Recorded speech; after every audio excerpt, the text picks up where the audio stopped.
odieux aux yeux du monde qu'il y ait 2 poids, 2 mesures.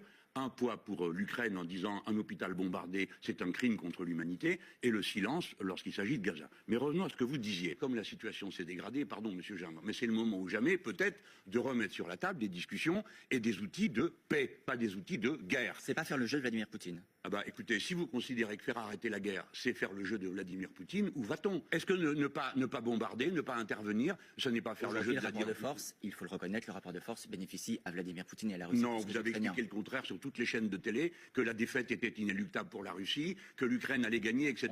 Vous avez joué, pardon, je ne veux pas vous m'en prendre à vous, mais un rôle de va-t-en-guerre permanent. Ce n'est pas la solution. De la même manière, alors je l'ai déjà dit, la solution, c'est une conférence sur la paix, écoutez bien, Monsieur Gendre, avec des propositions de sécurité mutuelle pour les 2 pays. Car si nous sommes aujourd'hui en guerre là-bas, c'est parce que nous n'avons jamais géré honnêtement la fin de l'Empire soviétique.